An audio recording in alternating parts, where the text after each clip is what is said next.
Bismillahirrahmanirrahim. Alhamdulillahi rabbil alamin.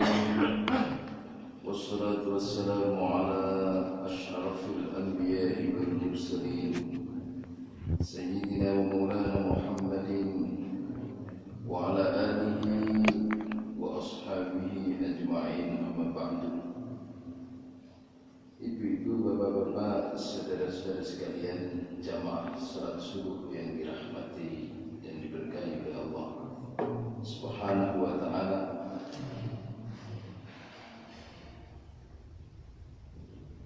Kita bersyukur kepada Allah atas limpahan rahmat, nikmat taufik serta hidayahnya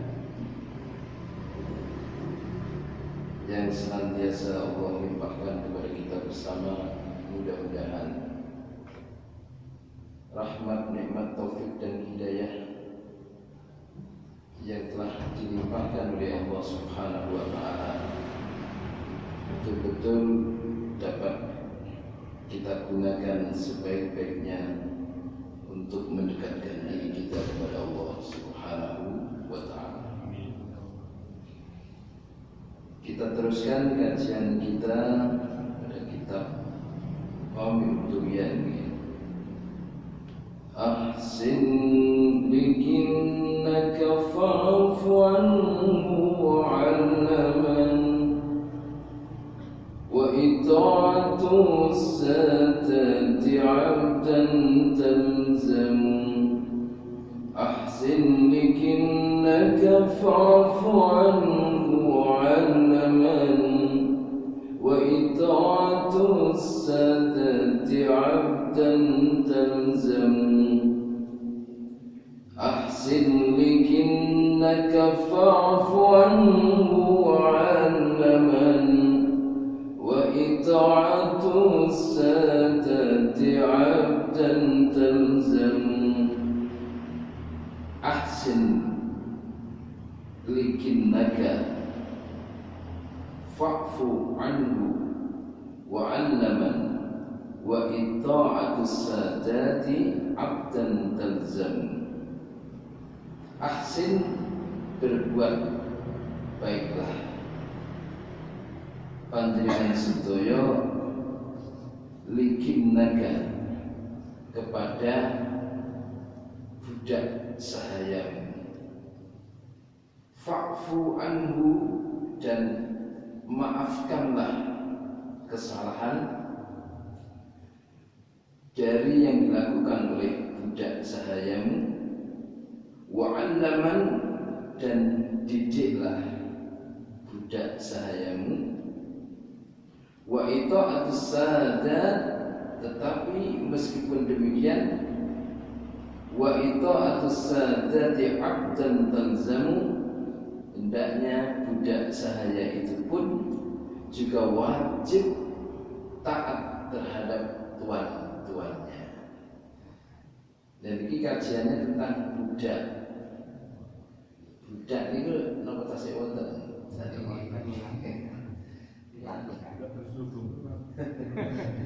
Di mana budak itu?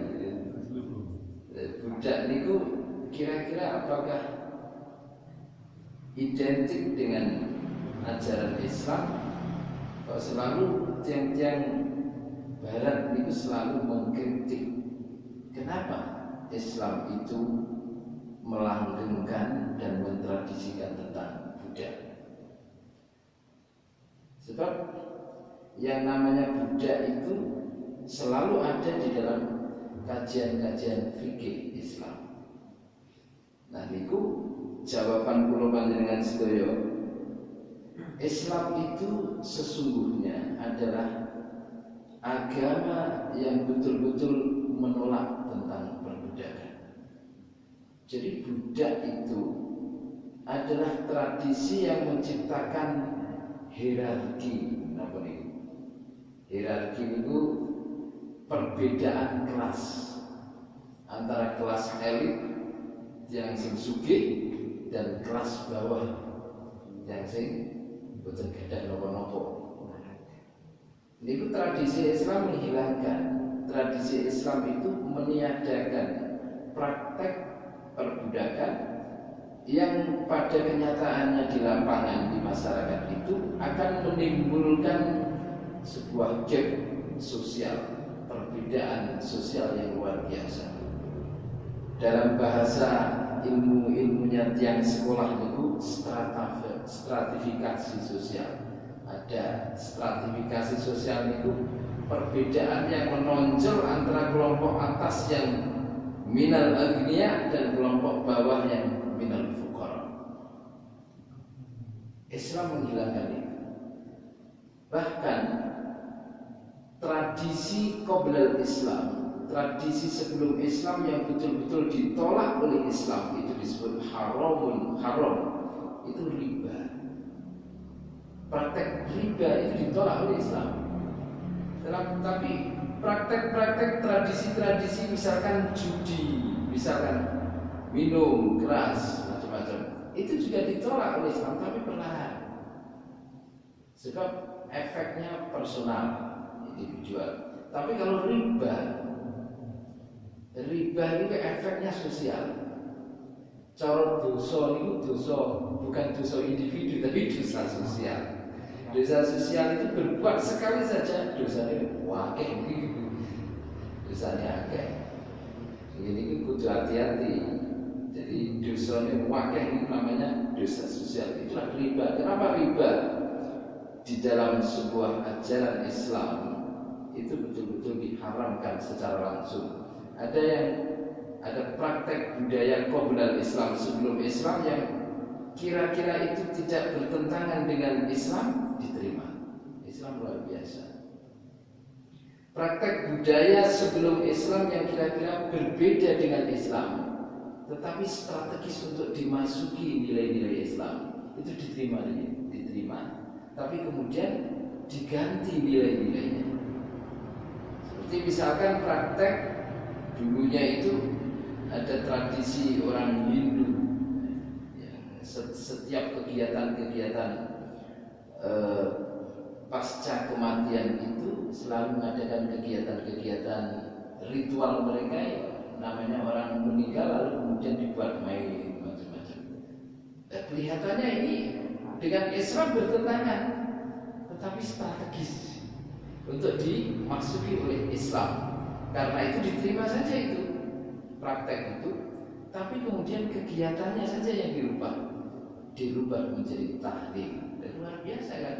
Efektifnya gimana? Ora usah ngundang, masyarakat sudah datang, efektif. Gak perlu gaya undangan, sudah datang. Soalnya kalau mereka diundang itu kadang-kadang ya susah. Tapi kalau itu sudah menjadi tradisi, mereka menjadi kebiasaan, mudah sekali. Akhirnya kemudian datang hari pertama, kedua, ketiga, sampai ke-7. Begitu luar biasanya Islam yang dikembangkan oleh para auliya utis'ah, para wali songo, dengan pendekatan budaya qoblal Islam, budaya yang terjadi di Indonesia misalkan, lakukan saja. Tetapi bagaimana kalau budaya itu tidak bertentangan dengan Islam, dilakukan dan dikembangkan. Kalau budaya itu sedikit bertentangan isinya, tetapi medianya penting. Media kumpul-kumpul dari pertama sampai 7 itu angel kelompok itu yang penting. Nah, tapi karena ini kebiasaan dan ini mudah menjadi kebiasaan, pakai saja, tetapi diisi dengan kegiatan-kegiatan yang kalimat thayyibah, mendoakan si mayit itu begitu mulianya para auliya utis'ah.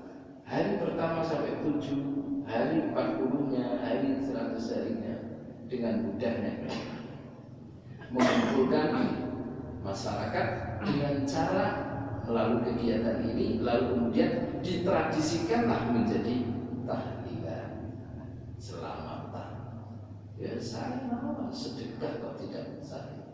Khairus shadaqah dhahrul ghina. Seapi-api sedekah itu, saat bersedekah itu, dhahrul ghina itu ketika mengeluarkan sedekah itu, kayak sedekah yang diberikan kepada orang lain itu sudah dianggap sesuatu yang tidak dibutuhkan lagi.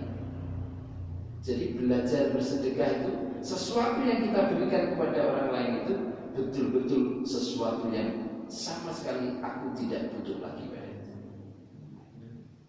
Jadi contohnya nek maringi apa niku? Maringi pas panjenengan perjalanan, maringi atau di orang yang sedang menata jalan. Maringi 10.000 duit, 10.000 kan rupanya untuk merah kan? Kita berikan kepada orang lain. Ini 10.000 pas 100.000. Saking antara diulur kan dibajak lagi, diulur dibajak lagi. Sedekah 10.000, pikirannya jangan-jangan 100.000. Begitu dilihat di dompetnya, ternyata 100.000 itu betul yang kita berikan. Terus telek-telek, begitu 100.000 terus telek-telek ini kesewen. Betul telek-telek terlalu kesewen. Ikhlaskan saja. Seakan-akan kita sudah tidak lagi butuh pada uang 100.000 itu, butuh yang lain lagi. Insya Allah akan diberikan oleh Allah Subhanahu.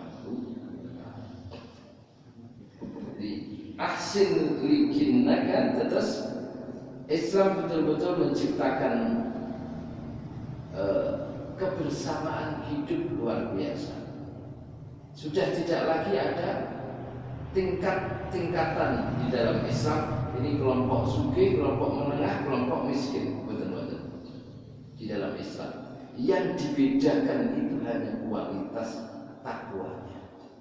Sebab kalau perbedaan kualitas takwa itu tidak akan menimbulkan konflik. Justru sebaliknya, tiang itu kalau berbeda dari level ketakwaannya, berbeda dengan yang lain, justru ketakwaan itu akan menciptakan kemaslahatan, akan menciptakan kemanfaatan. Perbedaan yang didasarkan oleh takwa dan iman kepada Allah akan membuat kemaslahatan dan kesejahteraan hidup. Tapi kalau perbedaan yang disebabkan oleh harta benda, disebabkan oleh apa itu? Materi, lalu kemudian cara menyikapi materi itu masih kurang alim, kurang pintar, maka materi itu akan menjadikan yang bersangkutan menjadi sombong. Menjadi sombong. Jadi itulah yang disebabkan kekhawatiran Allah Subhanahu wa ta'ala. Ada kelas, ada stratifikasi sosial, itu akan melahirkan gap sosial yang akan menjadikan konflik. Ada kelompok yang sombong, arogan, dan ada kelompok yang sangat mustad'afin. Mustad'afin itu dilemahkan. Dan itu Islam bukan turun. Gak apa terjadi perbedaan, tetapi perbedaannya itu adalah mutu ketakwaan saja. Sebab kalau perbedaan ada stratifikasi kelas perbedaan, orang ulama dan misalkan orang awam dan orang ulama di dalam Islam ada, tidak apa-apa. Tetapi ulama itu hadirnya di masyarakat bukan menciptakan konflik, bukan menciptakan sebuah permusuhan, tapi karena ulama maka kehidupan ini menjadi damai. Tapi kalau perbedaan materi dan orang yang bersangkutan belum bisa menyikapi materi dengan benar, bahwa hakikatipun materi itu adalah titipan Allah yang dijadikan sebagai media untuk mendekatkan diri kita kepada Allah, tapi ternyata materi itu hanya dijadikan sebagai simbol yang membuat dirinya itu lalu kemudian muncul kesombongan. Itulah yang membahayakan. Oleh karena itu, di dalam ajaran Islam tidak ada istilah stratifikasi sosial, perbedaan-perbedaan kelas sosial sebagaimana yang terjadi di era qoblal Islam. Jadi perbudakan itu sejatosipun adalah tradisi qoblal Islam, sakderengipun Islam. Sejak mulai Nabi Musa itu perbudakan berlangsung. Karena itulah kenapa Nabi Musa alaihissalam itu kitabnya disebut At-Taurat, kitab At-Taurat. At-Taurat itu bahasa Ibrani yang artosipun hukum. Kitab Taurat itu artosipun adalah kitabul hukmi, kitab hukum. Karena itu isinya kitab Taurat itu keras-keras, tegas-tegas.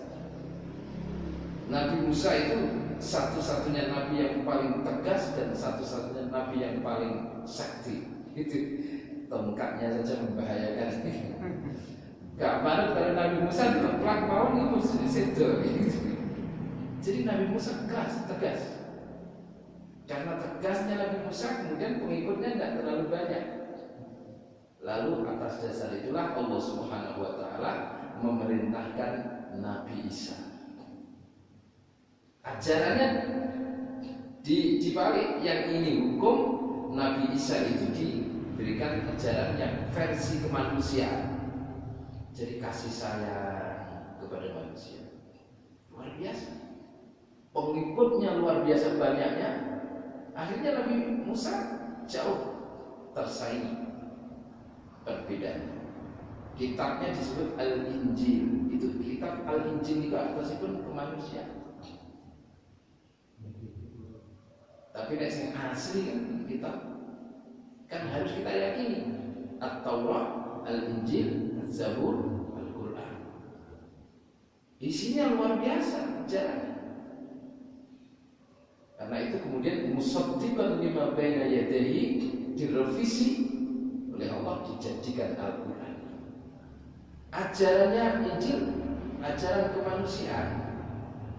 Yang kemudian orang-orang anggap Valentine gitu, ajaran kemanusiaan. Akhirnya banyaklah orang berbondong-bondong menuju ajaran kemanusiaan, meninggalkan ajaran hukum. Wah, ini bahaya. Sampai ada satu ayat, walibuhilla lakum ba'du ma harrama alaikum. Aku diutus di muka bumi ini adalah di dalam rangka menghalalkan sebagian apa yang pernah diharamkan oleh Nabi Musa. Oh, luar biasa itu. Jadi agama itu betul-betul humanis. Agama itu betul-betul rahmatan lil alamin, tetapi tidak ada sebuah ikatan hukum sedikit. Akhirnya oleh Allah Subhanahu wa taala, karena ini terjadi sebuah keberpihakan masyarakat yang berlebihan terhadap ajaran-ajaran kemanusiaan, ini akan sangat membahayakan karena orang menjadi longgar betul, menjadi tidak respect pada hukum. Turunkanlah baginda Rasulullah Sallallahu Alaihi Wasallam, Nabi Muhammad Sallallahu Alaihi Wasallam, menjadi nabi yang bisa membawa dua ajaran ini, hukum di satu sisi dan ajaran kemanusiaan pada sisi yang lain. Akhirnya itulah satu ajaran yang betul-betul syumuliyah, universal dan lengkap, karena adopsi dari sisi hukumnya dia, dari sisi kemanusiaannya dia. Jadi ajaran yang paling lengkap dan paling universal adalah Islam. Apa saja di situ ada. Kemanusiaan muncul di situ, hukum ada di situ. Bapak Ibu yang dirahmati Allah, karena itu betapa Islam betul-betul menempatkan manusia itu pada posisi yang sangat mulia. Jangan engkau menempatkan golonganmu berada di posisi yang bawah, dan jangan pula engkau menempatkan golonganmu pada posisi yang atas, sehingga yang bawah menjadi tersinggung, sehingga yang bawah menjadi dilemahkan oleh kelompok-kelompok yang atas hanya didasarkan oleh karena sebuah kelas sosial. Tidak diperkenankan. Karena itu ada dalam satu hadisnya itu, at'im kama ta'amta wa albis kama labista. Berilah makan budak itu seperti engkau makan, dan berilah pakaian seorang budak itu layaknya panjenengan sedaya juga berpakaian. Kalau saya mengidentikan budak itu walaupun tidak ada, tapi sekarang itu kalau dicari-cari sebenarnya ada mawar. Tetapi hukumnya tidak seperti hukumnya budak yang harus dimerdekakan, tapi dimerdekakan ekonominya. Misalkan siapa itu ya, orang yang lemah ekonominya, yang bekerja di sana mana saja, misalkan pembantu rumah tangga. Jangan engkau posisikan pembantu rumah tangga itu berbeda dengan kita. Makannya lalu kemudian dia disuruh makan di tempat yang tidak etis, sementara kita makan di tempat yang etis. Membedakan ini tidak diperkenankan dalam Islam. Jadi Kalau dia sebagai seorang yang lemah, ahsin liqilika, maka perbaikilah harkat martabat kemanusiaannya. Sebab sekalipun dia lemah dari sisi ekonomi, lemah dari sisi ilmu pengetahuan, tetapi hakikatnya pun yang bersangkutan itu manusia. Manusia itu aspek humanisasinya, aspek kemanusiaannya itu sama dengan Pulau Panjenengan. Nek dihina pasti kesini, nek diangkat derajatnya pasti dia mulia. Itulah hakikat kemanusiaan. Jadi hakikat kemanusiaan itu, dan itu kuntum khairu ummah ukhrijat linnas, kalian semua adalah sebaik-baik umat.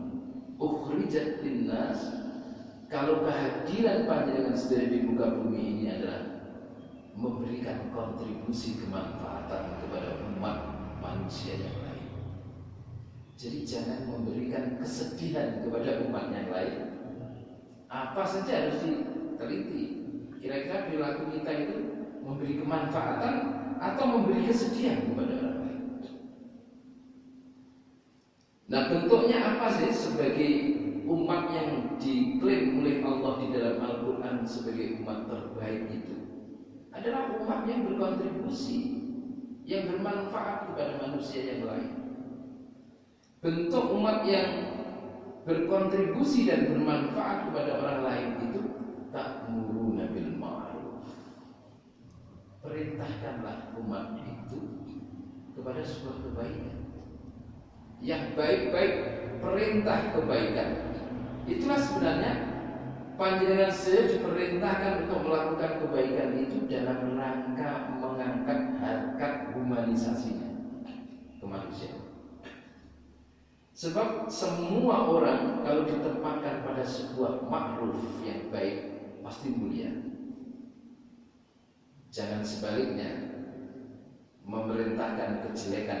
Kalau memerintahkan kejelekan itu mesti jatuh terpuruk di dalam sebuah keniscayaan hidup.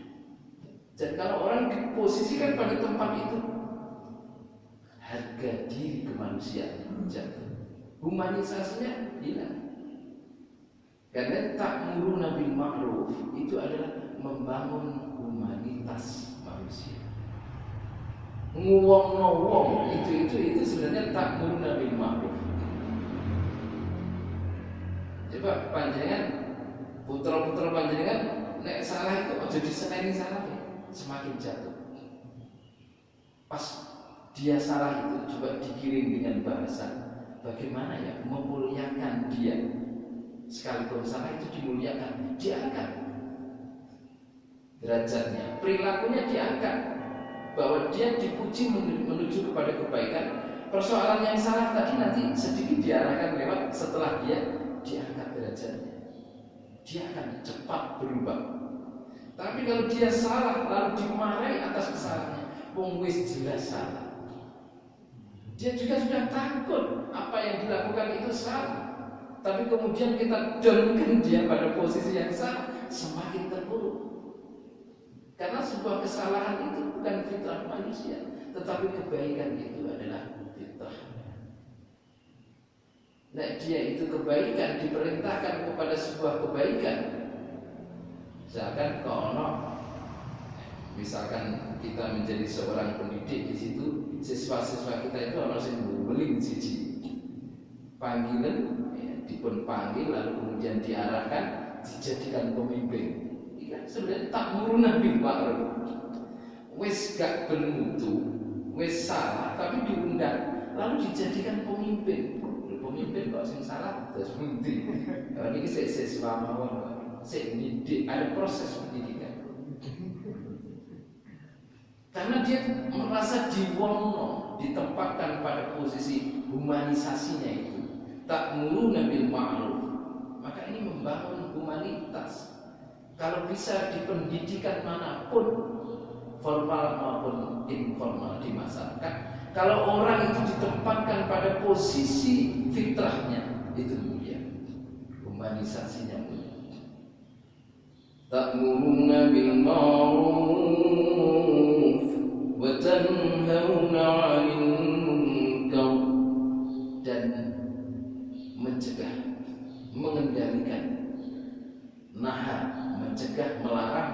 mengendalikan dari perbuatan kemungkaran. Itu namanya liberasi. Liberasi itu artinya membebaskan manusia dari kungkungan kejelekan. Terus pun di manusia mereka terbebas dirinya dari sebuah kejahatan, kebodohan, kejelekan, kezaliman, kenistaan. Karena itu kalau orang itu dicabut dari sebuah praktek kenistaannya, kejahatannya, kedustaannya, kezalimannya, itu dibebaskan dari itu, berarti hakikatnya manusia itu terbebas. Dan itulah sebenarnya yang dikehendaki oleh Islam. Bebas dari kesalahan, bebas dari kehinaan, bebas dari kenistaan, bebas dari kezaliman, bebas dari kesalahan, bebas dari kebodohan. Diangkatlah manusia itu terus menjadi orang yang liberal, bebas. Bebas dari perbudakan, maksudnya. Jangan sampai manusia itu tidak dibebaskan. Nah, kalau budak dalam pengertian betul-betul dia kalau istilahnya tidak ada memang budak secara formal, tapi praktek perbudakan masih ada. Jadi tuan-tuan yang punya harta kapitalisme ini mungkin datang beri betul terlihat ya di masyarakat. Tapi datang Jakarta betul-betul persaingan sangat tajam. Kapitalisme orang yang punya harta itu betul-betul menyuruh orang itu harus dihitung untung rugi ini. Aku menyuruh orang sekian, harus wujud sekian. Jadi memaksakan kepada orang yang diperintah untuk menghasilkan sebuah hasil yang nyata. Kalau tidak, saya pecat. Ini betul-betul praktek perbudakan terjadi di planet pekerjaannya. Bahkan sholat pun, mau sholat saja, sudah itu bukan urusan saya. Kalau sampai sholat dan mengurangi waktu itu nanti harus diganti. Luar biasa. Jadi bahaya sekarang. Ini perbudakan, praktek perbudakan. Praktek perbudakan itu sampai apa? Sampai sholat saja tidak diberi waktu. Ya Allah, kalau sholat sudah tidak diberi waktu itu, dan artinya lalu kemudian dia meninggalkan sebuah perbuatan larangan Allah Subhanahu. Ini perintah, tapi kemudian diabaikan karena persoalan dia harus bekerja. Antara bekerja dan beribadah, ini kok kontras. Mau pindah bekerja, belum ada job untuk bekerja. Bingung dia. Suatu saat nek panjenengan didadosaken tiyang sing kapitalisme dititipi orang, dititipi Allah, dititipi amanah oleh Allah, harta benda yang banyak menjadi orang yang kaya. Suatu saat kita harus betul-betul egalitarianisme, harus betul-betul punya pandangan bahwa kita itu diciptakan oleh Allah, itu sama, bukan berbeda. Masih harus jadi jenderal, masih harus jadi profesor. Kalau ini nopo pernah mikir saja profesor ya kopi bedanya apa kan yang lain orang beda. Kerja bakti ya sama. Karena bukan punya pengalaman yang lain megang linggis, kalau megang petik, tapi petik juga apa gitu. Bukan sebenarnya penting gawe petik. Artinya untuk konteks menyamakan agar tidak terjadi gap. Aja membuat sebuah perbedaan yang sangat tajam sehingga menimbulkan kelas jam. Sing penting gawe petik utawa sing penting gawe sabit. Persoalan digawe apa sabit itu ya kok gayane wae enggak sakit. Artinya secara sosial kemasyarakatan itu sehingga menimbulkan kebersamaan, tidak ada perbedaan. At'im kama ta'amta wa albis kama labista. Weneono makanan budak itu seperti kalian makan. Bendanya yang dimakan oleh kita sama dengan benda yang dimakan oleh pembantu kita. Sama. Jangan kita makan daging-dagingan, pembantu kita makan ikan asin. Terlalu jaraknya terlalu jauh. Kecuali memang kalau pembantu kita adalah hobi makan ikan asin di Paling ini betul-betul silakan. Tetapi dari sisi bendanya, materinya yang kita makan sama dengan materi yang dimakan oleh pembantu kita. Jadi prakteknya perbudakan masih ada. Jadi kalau saya menerjemahkan kehidupan budak sekarang itu ya orang yang lemah dengan orang yang kuat. Orang yang kuat masih menggunakan jasa orang yang lemah untuk membantu kehidupan keluarga. Silahkan menggunakan jasa mereka, tapi jangan diperlakukan dengan praktek perbudakan. Wah, itu bahaya sekali. Dicoba ajarannya di dalam Islam seperti ini. Fa'fu anhu, maafkan dia kalau salah. Jangan dihadik, jangan dibentak-bentak seperti siapa. Kau ini seperti menungsonya. Humanisasinya harus dihitung. Dia punya harga diri. Karena itu terjadi sebuah pembunuhan karena kita tidak pernah menghitung aspek-aspek humanitasnya. Dia punya hati, dia punya perasaan, dia punya harga diri. Kalau kita jatuhkan di depan orang, perasaannya bagaimana? Ini harus Islam begitu. Fa'fu anhum, ampuni dia, maafkan dia kalau salah. Wa'allaman, dan ajari dia. Dia juga butuh pendidikan. Karena itu kalau saya punya rewang di situ, sing sak durunge gak santri jadi santri. Kadang-kadang melebihi kita. Santrinya kadang-kadang melebihi kita. Caranya seperti kalau dia tidak punya alat-alat sholat misalnya diparingi mawon. Tidak harus yang baru. Sajadah kita kan banyak beri, mukna kita pun banyak beri. Sekalipun tidak yang terbaik, yang penting manfaat. Kalau itu lalu kemudian diberikan kekuatan ini, jadi dulur, jadi rewang itu akan menjadi saudara yang begitu luar biasa. Karena apa? Sudah kita sentuh aspek humanisasinya, bahwa dia sama dengan kita. Yang membedakan adalah takwa dan tidak. Kalau takwa dan tidaknya tidak terkait dengan persoalan kaya dan miskinnya. Orang miskin bisa jadi jauh lebih takwa. Sebaliknya, orang kaya bisa juga menjadi jauh lebih takwa juga bisa. Tergantung. Sekali lagi, tetapi kalau perbedaan persoalan iman dan takwa tidak membahayakan, tetapi justru sebaliknya menciptakan kemaslahatan hidup. Nah, kira-kira rewang kita, pembantu kita yang kita ambil jasanya untuk membantu kita itu, ilmunya kurang, diajari bagaimana cara sholat, bagaimana cara berwudu yang benar, bagaimana etika sosial terhadap sesama, bagaimana bahasa komunikasi yang baik, diajari.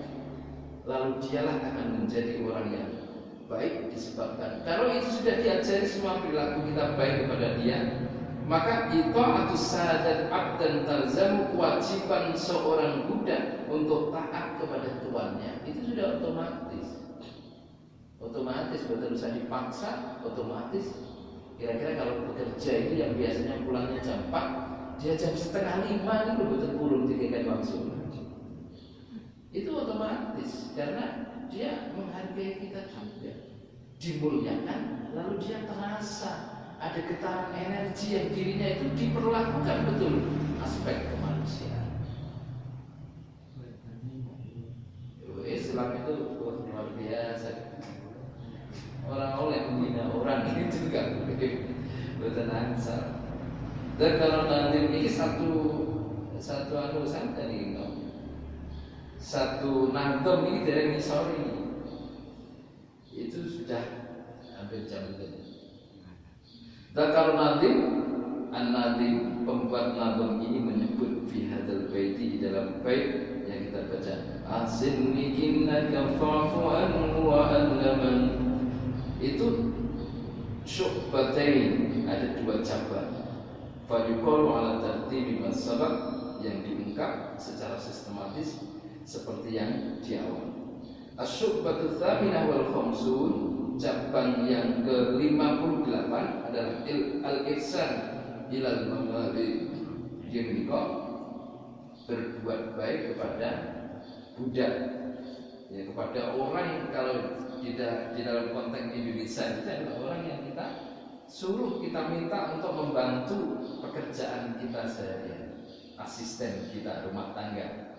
Sekarang bahasanya di Indonesia kan bagus, asisten rumah tangga. Itu dalam rangka mengangkat harkat kemanusiaan agar aja dijuluki budak. Wonten mriki nggih mboten asal dipanggil budak, mboten asal. Suruh memanggil anakku. Anakku juga luar biasa ya. Anakku laki-laki, anakku yang putri.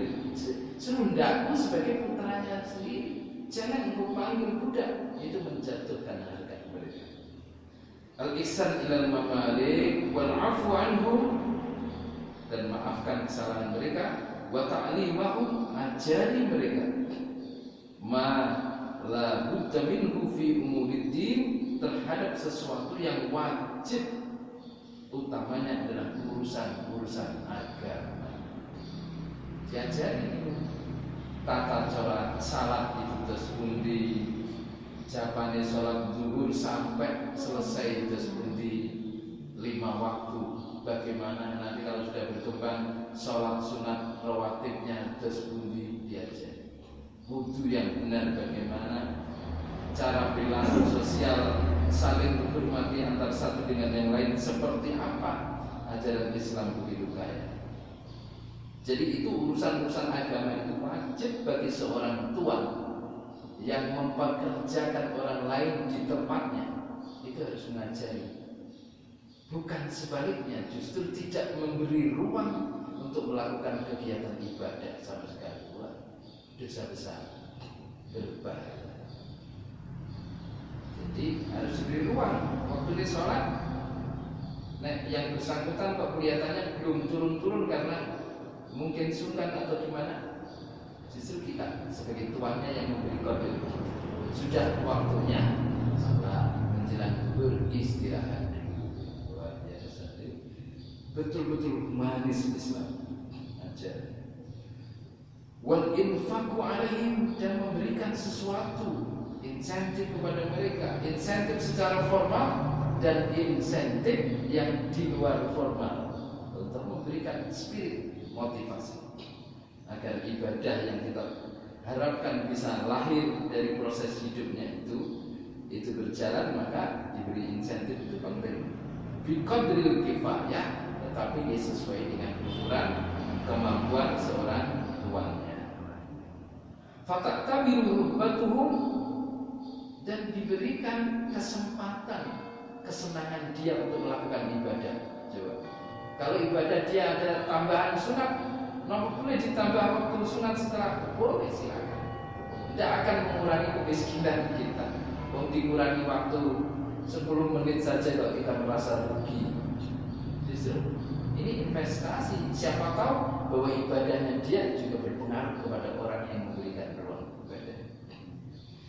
Jadi tak tabiru rubatuhum wa zuhdatuhum, dan zihad dan zuhud dan ibadah sunatnya mesti harus diberikan waktu.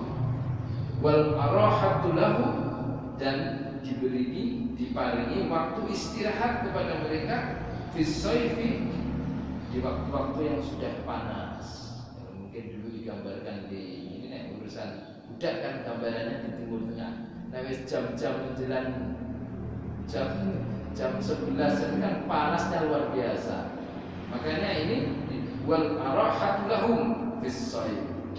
Kalau dipraktekkan di Indonesia, misalkan asisten rumah tangga beri waktu istirahat saat dia sudah lelah. Sudah waktunya lelah, harus dikode. Kalau memang lelah, istirahat dulu. Karena kerjanya di rumah kan betul panas, betul harus ngenteni panasnya matahari. Tapi wes lelah, istirahat dulu, santai mawon, kan? Sing sabar, ya. Fi waktil kailulah, itu kalau di Arab di waktu menjelang zuhur dan setelah zuhur. Kalau Rasulullah bersabda, walil muluki ta'amuhu wa kiswatuhu bil ma'ruf. Jadi makanan dan pakaian itu haknya seorang budak, maka pakaian dan makanannya harus diberikan pakaian dan makanan yang standar, yang baik. termasuk yang bayari itu juga harus melihat standar umumnya berapa sih. Jangan sampai menimbulkan sebuah kekecewaan. Oke ya. Wala yukallifu minal amal, dan tidak boleh kallafa yukallifu itu memaksakan. Kita harus lemah. Kalau kok kerja kok tidur dong. Jadi kalau di luar negeri malah bukan hanya asisten rumah tangga, dosen-dosen itu disiapkan. Saya lihat di mayoritas luar negeri satu kamar kecil. Jadi kalau sudah selesai ngajar di situ dia bisa menulis, berkarya lagi. Tapi kalau sudah lelah, di sampingnya itu ada kasur kecil untuk tidur siang hari. Ada waktu istirahat. Bukan karena dosen lalu nggak boleh tidur siang hari, nggak boleh. Jadi ini harus istirahat juga, nggak boleh dipaksakan. La yukallifu minal amal ma la yatiqu, yang sekiranya dia sudah lelah, tidak kuat lagi bekerja, istirahat dulu, nanti akan pulih kembali energinya. Wa qala sallallahu alaihi wasallam, man laqama, barang siapa yang menampar mamlukahu, budaknya, wa darabahu, dan memukulnya, fi ghairi ta'limin, tanpa ada proses pendidikan, wa ta'dibin, dan pembelajaran, fakaffaratuhu an ya'tiqahu, maka dendanya adalah memerdekakan budak. Nek pemberi kita sudah praktek. Nek panjenengan menyakiti asisten rumah tangga atau siapa saja yang panjenengan perintah, dendane nopo? Kan wis merdeka semua walaupun asisten rumah tangga. Enggak ada yang tidak merdeka. Berarti berilah sesuatu yang bisa membebaskan, kan? Apa itu? Membebaskan kooptasi. Dia merasa dipaksa, merasa ditekan. Bagaimana perasaan tekanan ini bisa hilang? Berikan sesuatu. Mungkin dijelaskan dulu. Mohon maaf. Kita mohon maaf bahwa selama ini saya salah. Saya terlanjur untuk memerintah sampai berlebihan. Maafkan saya. Kalau dia sudah ini, saya hanya bisa memberikan ini untuk apa? Untuk kebutuhan. Ini sudah hilang. Sudah hilang. Jadi ini kan sebenarnya rasa ini kan ada, baik pada tuannya maupun pada yang diperintah. Karena rasa ini ada, selesaikan. Sejatinya kalau panggilan saya kan terasa ketika nyuruh orang kok kita buatan ikhlas, itu kurang komponis ini kira-kira. Ini ku dihitung piyambak sehingga tidak menimbulkan problem di dalam kehidupan kita. Wal makna min darbi mamlukihi, dan pengertian memukul budak itu, menambah budak itu ala wajhi, di wajahnya, au darbihi, atau memukulnya di dalam ala ghairihi, selain wajahnya, fi ghairi ta'limin wa ta'dibin, fakaffaratu an ya'tiqahu, memerdekakan. Nadaban, ya, dalam itu hukumnya sunat, la wujuban, tidak wajib. Bil ijma'i faddarbu 'alal wajhi haramun, sebab kesepakatan ulama memukul di wajahnya seorang budak atau asisten kita rumah tangga atau asisten bekerja kita, tahu-tahu kita menampar, memukul wajahnya, hukumnya dong haram dalam Islam. Walau fit ta'dibi, sekalipun sudah diajari, boleh melanggar lagi, tak pukul misalnya, sudah diajari misalnya, tapi kok salah lagi, ini kan kalau pulau panjenengan saya memukul, hukumnya tetap haram, tidak diperkenankan oleh Islam. Mudah-mudahan pulau panjenengan saya saged menjaga betul relasi dan hubungan serta komunikasi sosial kita, sehingga kadang-kadang ibadah yang sering kali tidak pernah kita hitung itu adalah ibadah muamalah, ibadah yang kaitannya dengan komunikasi sosial ini. Kesalahan yang kita lakukan kadang-kadang buatan kita itu, kadang-kadang waktu hujan deras kita naik mobil, ada masyarakat banyak di kanan kiri, kita naik mobil kan banter kadang-kadang, di bawah itu ada becekan-becekan, itu kalau naik mobil nyipratnya jam gitu. Hati-hati, sekecil itu pun harus kita hitung, sekiranya tidak menyakiti orang, merugikan orang. Nah, kita keras naiknya, lalu becekannya nyiprat, Ya masyarakat biasanya misu. Misui kalau panjenengan saudara, dan itu doa yang tidak baik sehingga kadang-kadang kita tidak merasa dosa, tidak merasa salah, tapi kok ada masalah terus. Ini dosa, ini dosa. Jadi harus kita hitung. Mungkin sekali lagi kalau panjenengan saudara selalu diberikan kesehatan oleh Allah, diberi usia panjang oleh Allah, tetapi memiliki kemanfaatan yang luar biasa di dunia ini. Nakhtatim hina fi dirasatina hadhihi bi qira'atil hamdalah. Alhamdulillahirabbil alamin. Assalamualaikum warahmatullahi wabarakatuh.